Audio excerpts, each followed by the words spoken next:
Albe Falzon. Such a pleasure to be here at the Butterfly Farm with you today. Thank you.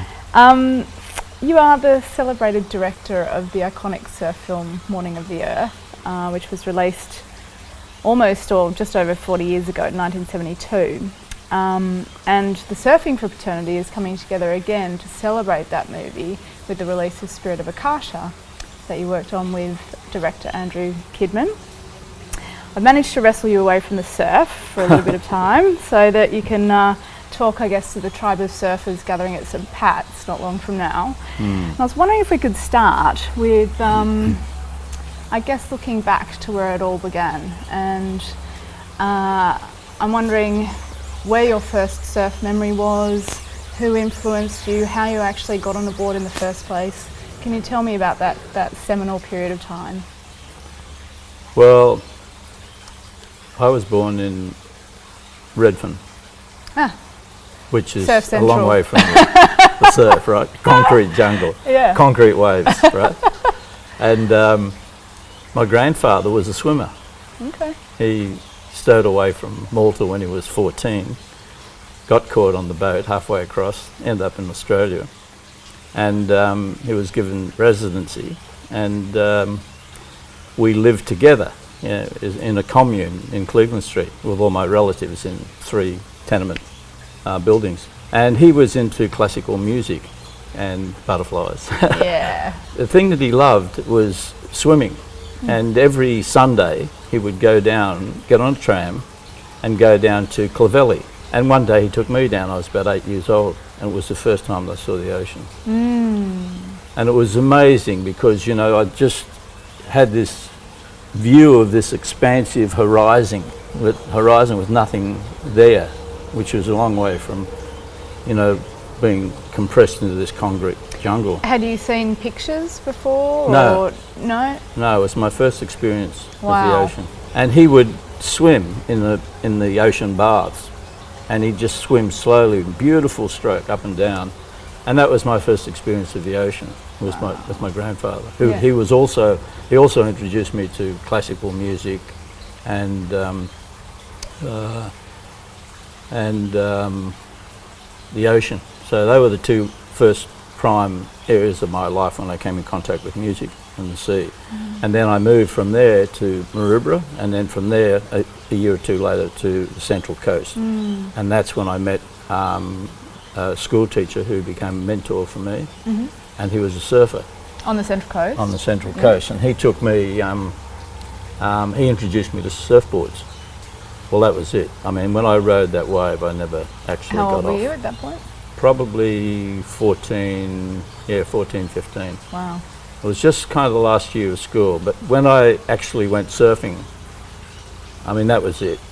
For me, I mean, I knew that that's what I was going to do for the rest of my life, and I never went to school after that because I just realised what's the point, you know. I mean, the surfboard for me became the vehicle for my experiences at that point.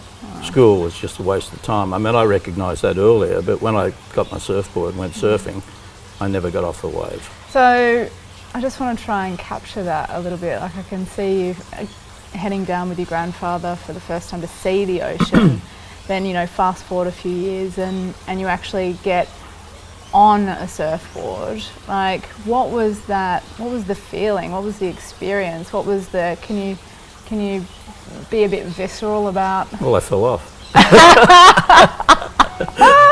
But undeterred, I got back on and then fell off again. But you know, that's the thing with surfing. You just, if you love something, you stay with it, and eventually, you know, time disappears, as it does in the ocean, even now.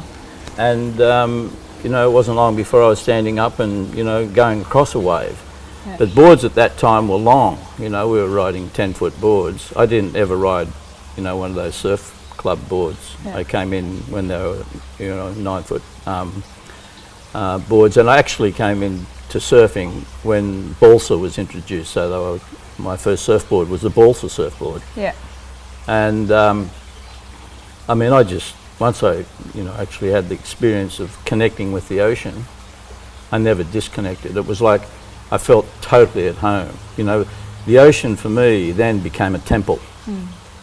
You know, I mean, if you if you look at in today's world, a temple is a holy place, right? People go there for meditation. They go there for to contact their spirits and their higher selves and whatever. But for me, surfing was like that. I mean, when I entered the ocean, it was like I went into this temple, and it was a beautiful experience, a direct contact.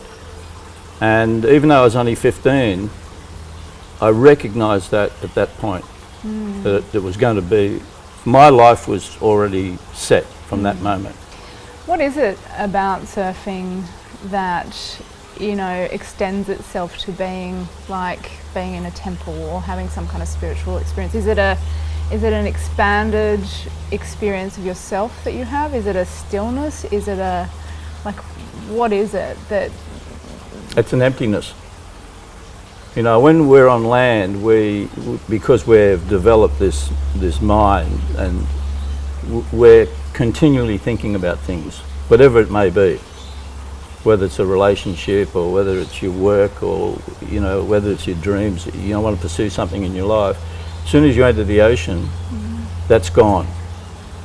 When you ride a wave, it completely disappears. You get into this almost this perfect state, you know.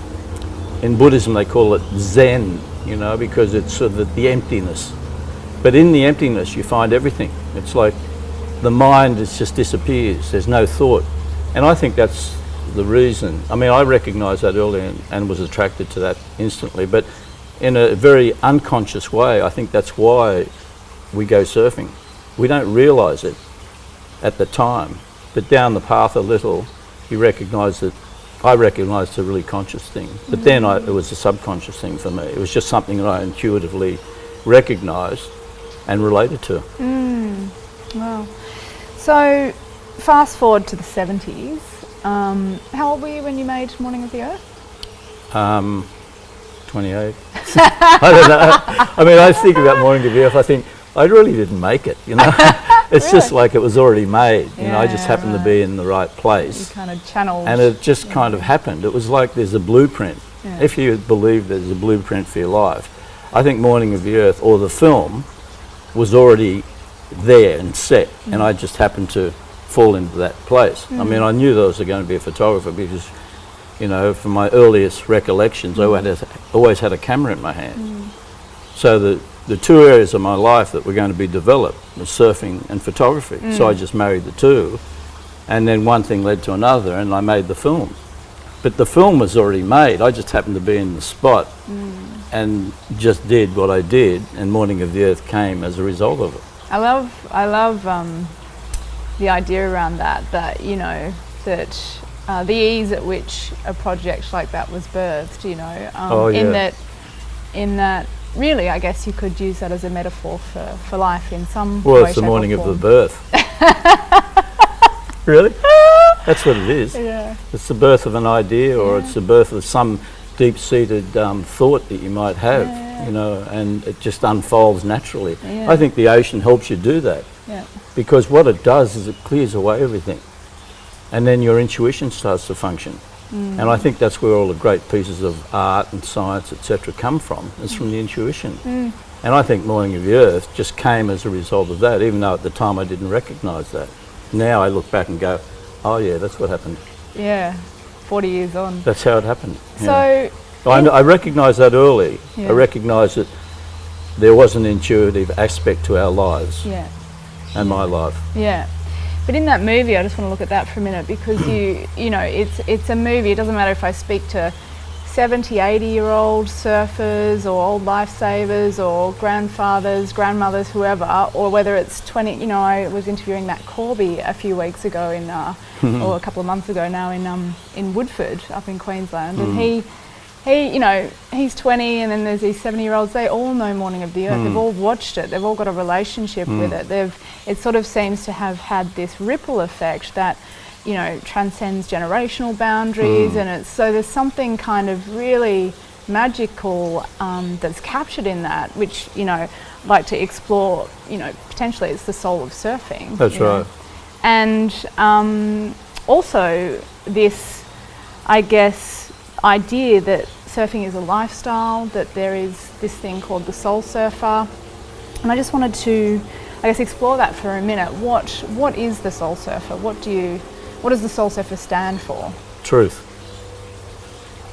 You know, I think the soul is the seed of truth and knowledge eventually, but it's truth. And there is no higher truth than when you're riding a wave. I mean, you're doing something you absolutely love. And love and truth are, you know, sister and brother. And nothing else exists at that That's time. all that matters. And I think that people relate to it because it represents, through the soul, the truth of their lives, who they really are, and what makes them the way they are. And that's why, even at that early stage, we introduced the soul element to it in that quotation.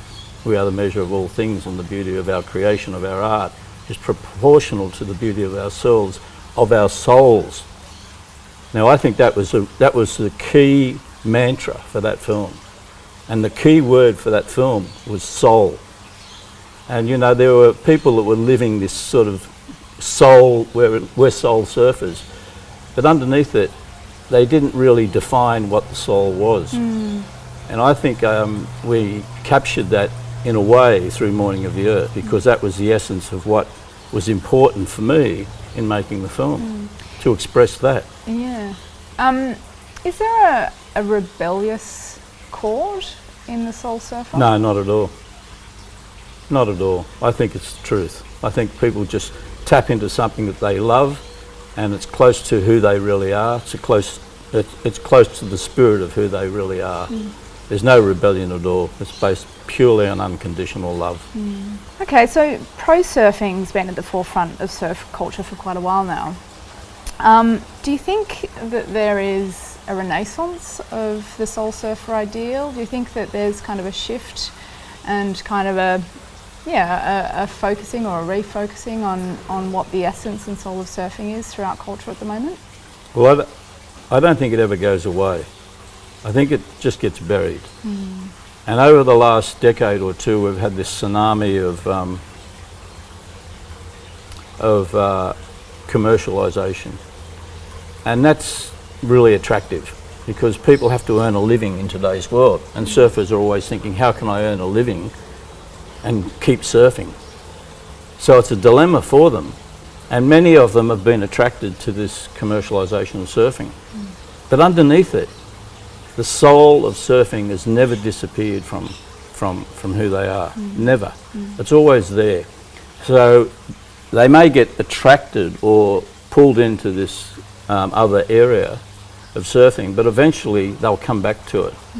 Because out of the two, the stronger is going to draw you back. And the spirit of surfing is so strong that it's going to take you back into the ocean eventually. It might be 1 year, it might be 10 years, it might be 30 years. You often see older people, after they've had their careers, had their children, etc., coming back to the ocean and with a vengeance almost, going in and surfing. And I think that they've realised that that's what's really important to them, and they've just been sidetracked for a while, but they've gone back to it. It never disappears. I mean, I still feel as strong about surfing now as when I was 15. I mean, it still has that magnetic appeal. Hello. Hello. Do you still surf every day? Oh, pretty much. I mean, I really have a problem sort of going into town to buy supplies. But if the wind's offshore, I'm out the door in 2 seconds. You just go further and further. You go to the things that you love the most, and surfing I just love. That's all there is to it. So we've talked a bit about the soul of surfing, but I'm also interested in whether the soul surfer stands for a particular lifestyle. Can you expand on that a little bit, or talk about that for a bit? Lifestyle. Yeah, like... It's a really, what is the style of your life?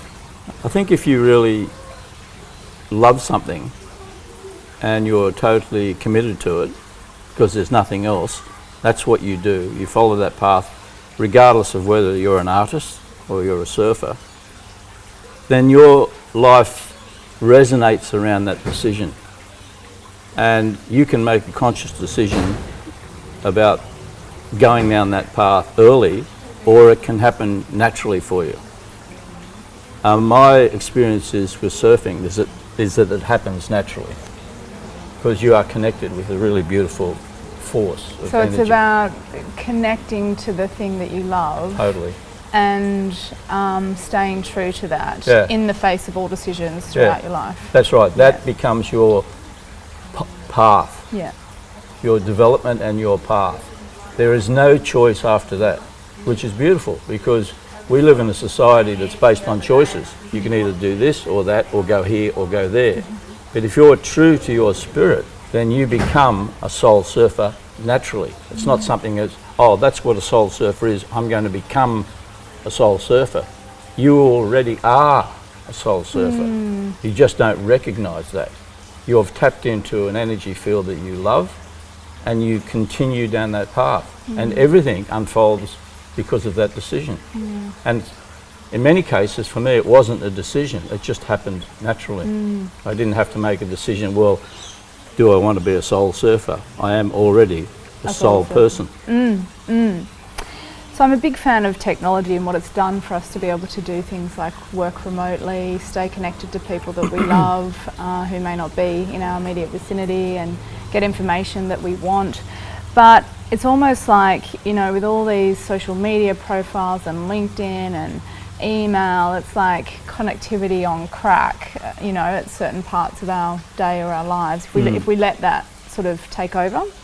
So I just wanted to talk a bit about, you know, in 21st century living, 2014, is the soul surfer ideal? You know, this idea that, you know, your soul has something that it resonates with, that it loves, that, you know, needs to be your truth, that we have to follow, that, you know, is going to give us sort of an expanded experience of ourselves on some level. Is this ideal more important than ever today in the 21st century, when there are so many things like media and everything pulling us in all different directions? Oh, yes, I think so. But, you know, those things that are pulling us in different directions have nothing to do with the reality of our life. Once we realise that we're pure spirit, and the soul is a reflection of that, and then the body is a reflection of the soul, and then surfing is a reflection of the body, then you're just living your life the way it's meant to be. That's your purpose. There is nothing else. Once you can identify and realise that, then everything's, all the other technologies and the media and all the other things that are going on the surface, they're contributory, but they're only contributory on a base level, not on an inner level. And the inner level comes to us through surfing as surfers. It connects us to the spirit of the ocean, which is the spirit of life. And I think that it doesn't really matter what happens on the outside, it's what's going on the inside that's important. And I think really, if you want to look at it, why do surfers always want to be in the barrel? Really, they're going further inside themselves because of that experience. So one of the key things about the Soul of Surfing, the event that I want to explore, is what are, you know, for surfers who commit to the journey with the ocean, with the surfboard, you know, there are wisdoms that unfold. It's sort of, surfing becomes a metaphor for life on land. And I'm interested in are there wisdoms that you've picked up along over the years of your commitment and your journey with surfing? And if so, what are they? Just let go. Really, I mean, it's, you know, you can talk for ages about the wisdoms, but at the end of the day, I think the greatest thing that surfing contributes, or has contributed for me, is to be able to just let go of things, you know, and things that the mind are holding on to. Yeah, I think that you can do it consciously or subconsciously. I mean, you do it by just going into the water. As soon as you paddle out, you let go of everything. And I think one of the greatest gifts that surfing offers us is to be able to let go. So it doesn't matter what you're doing on land. If you're caught up with all the modern technologies and everything, as soon as you paddle out in the ocean, it's gone. And you know, you can do that I mean, you know, all the great yogis and teachers who've done it through meditation, or they go up into the Himalayas and sit there or do whatever, but eventually they surrender to that, let go of everything. And once they do that, other doors open for them. And then they step back into society, better people, and they make a contribution as a result of it. You know, I think, really, I'd rather go to a dentist that surfs than not. You know what I mean? Because, you know that there's a connection there through the ocean. So on a base level, you're already linked to that person. And I think that's the beauty of it. And we get it as surfers, but people get it through various other means. But eventually, I think that's the truth of our lives. And that's the purpose of our lives too, I believe, to realise that. Once you do, then you can do anything after that. To realise what, specifically? To realise that you are pure spirit. And once you do that, and surfers get it through the ocean, and once they recognise that, then everything's possible, you know, on a material level. So do you, when you refer to surfing, is surfing a spiritual practice for you? Oh, totally. Is it your spiritual practice? Never been any other way. I mean, life's a spiritual practice. Totally. It's not a turn on or turn off. You know, it doesn't matter what you do, whether you're washing dishes or paddling out. It's always a spiritual practice. That's the priority in your life. That's all there is. And how do you be in your life as a spiritual practice, you personally? How do I be in it? Yeah. What do you mean? How do I just be in it? That's all there is to it. Well, what I mean is everybody is wandering through life, right? Like everybody is waking up every day. You know, some people what am I going to do today? Well, yeah, one person their reality might be, I'm going to go and find my score and shoot up and, you know, whatever. And then another person's reality might be, I'm going to spend as long as I can in the surf, connecting with something bigger than myself. Well, you don't have to do anything. There's nothing to do. That's the thing, you know. We always think if we go over there, our life's going to be better. Oh, I mean, if I just got to Hawaii, the waves would be much better than where I am. You know what I mean? So we're doing something, you know. Yeah. No, I just think that meditation is a really simple process of just recognising who you are and living in that moment as that person. So you're meditating 24/7? Well, I think eventually. I mean, I did, you know, meditation for a long time. Yeah. I mean, I went, you know, into a deep state of meditation for a number of years, 20 or more years. But at the same time, I didn't feel it was necessary because I felt like I was already there as soon as I paddled out. But I went into the scientific aspect of meditation because I was curious. And also, I think it helps develop the mental body, which is really important. Because most people function in this world on a physical, emotional level. And now we're into the development of a real mental age because of the technologies. It's taking everybody to this plateau. And I think meditation, in a way, scientific meditation, helped me to understand the mental body, which was really good because as soon as I was able to do that, I was able to let it go. And letting go is the key in your life, because as soon as I let it go, then I recognised it was there, but I put it in its place, and the intuition started to function. And that's where pure soul exists. It's interesting because I think you have to understand what something is before you can let it go almost That's as right. well. So you've got to have that full journey and experience around you know, what's the issue? Let me understand it fully. Okay, now I do. Let's let it go. So I'm interested, what is your understanding of the mental plane? The mental body? Well, if you look at it, it's pure intelligence. It's pure universal intelligence that comes through us and helps us to recognise our purpose as humans in this plane. And you have two bodies. You have a lower body, which everyone's lower mental body, which everyone functions on, the higher mental body, which is tapped to the triad or to the Buddhic plane. And that, once you actually realise that that is there and exists and you tap into that, that's where all the great ideas come from. Everything that you see in the planet is the result of an idea. And the higher mind or the mental plane taps that, passes it down to the lower mind. We manufacture it, make life better and easier for people on this plane to realise their purpose. Then you look at, well, what is the purpose of humanity? So you can go further and further, but for an individual, that's where it's at. So, Spirit of Akasha is your most recent project, and wondering where the name came from. I thought you were going to ask that. Seems Well, like a that's good really point in the conversation to bring it up. Akasha. Well, it's a Hindu word, Akasha, but it's I've called it Akasha, Akasha. Yeah. Well, it's a really interesting word because it embodies everything in one word. I mean, that's what the Hindus believe. Every idea, which we're talking about in the mental plane, that comes down and we utilise, comes from somewhere. It's just not a flash in our mind, and then we, go and live that or manufacture it or do whatever we're going to do with it. It originates from a place, a space, and that space, the Hindus believe, is Akasha. Every idea that ever existed, was, now, and will be, comes from Akasha, returns to Akasha. So the Spirit of Akasha really is kind of it's in an evolutionary sense, it's the next stage up from Morning of the Earth, because the Morning of the Earth dealt with this planet. It dealt with the sustainability and the beauty of planet Earth and our relationship to it through surfing. Akasha actually goes into cosmology. It's to do with the universe.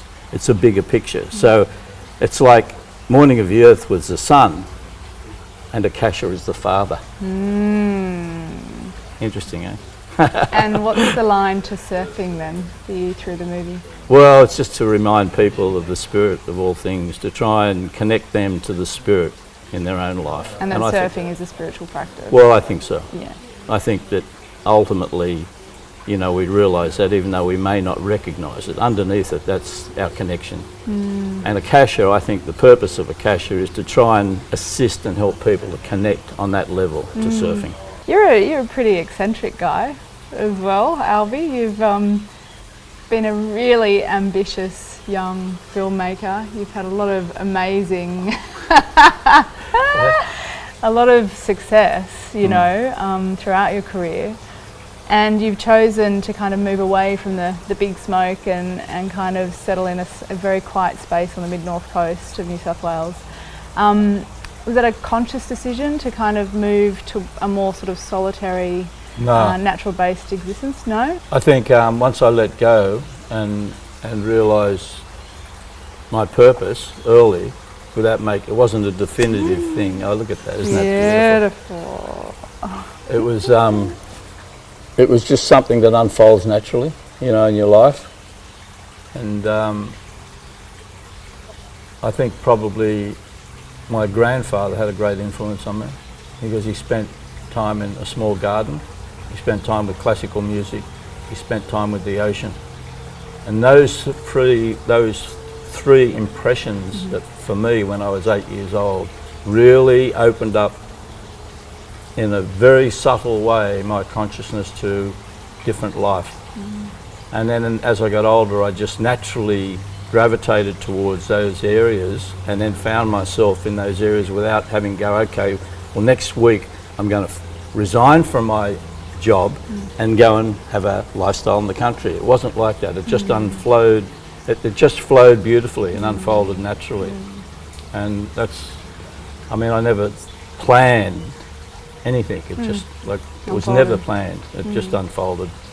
And that's how my life is now. I don't have any plans. It just from day to day it just unfolds. It's almost like you don't control your life. Your life actually, you just let life take you where it's going to take you. I like butterflies. They just they're not planning anything. Yeah. They just float around here and land on a flower and then another one, Yeah. Okay, so last question. Your movies have been an absolute inspiration for so many surfers, and I guess really successfully remind people of the soul of surfing, the essence, the deeply seated, heartfelt relationship that an individual can have with the ocean. And I just wanted to, ask how it feels to have produced works that have touched and inspired so many people. We mentioned the 20-year-old and the 70-year-old and the, and every age group in between. Like, not a single surfer I've spoken to does not know Morning of the Earth. How does that feel to have to have been kind of responsible for birthing that? I'm very grateful, actually, because, you know, I never thought about it beyond making the film. I never thought, you know, I wanted for people to experience what I was experiencing. I just wanted them to really see the beauty of life and to recognise it and to live it.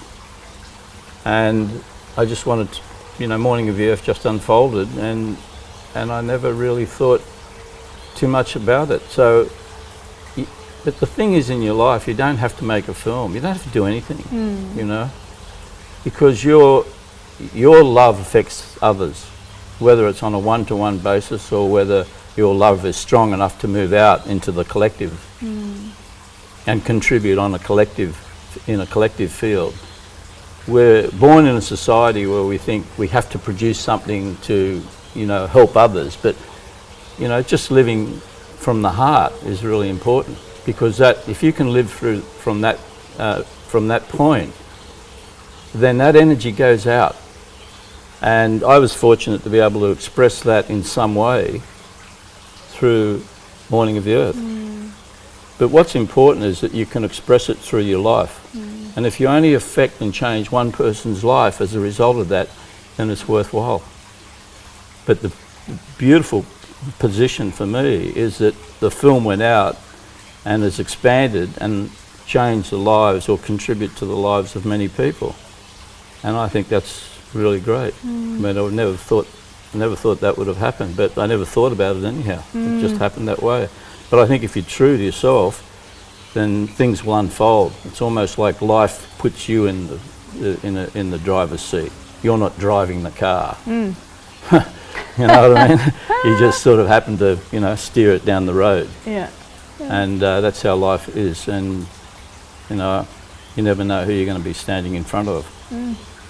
And how what you do is going to change their lives, and that person could go out and effectively change the life of 10 million people. So Beautiful. I'm really grateful for Morning of the Earth, and I'm really stoked that it's gone out and people have in some way been able to connect to something that they really love as a result of it. Yeah, which is a beautiful space to finish on, and hopefully be interesting to sit here in another 40 years and see what the journey Spirit of Akasha has taken as well. Well, you never know where we'll be sitting in 40 years. You don't. I couldn't tell you what I'm going to be doing in 40 seconds. But I'm sure it'll be okay. and you'll be loving it. Oh yeah, you know, breath to breath. I mean, I just, you know, that's the way life is. I don't, you know, have any plans. It's a beautiful thing. Life's just a beautiful gift and a great opportunity for all of us. You know, and I just realised that. So, you know, what more can you ask for, really?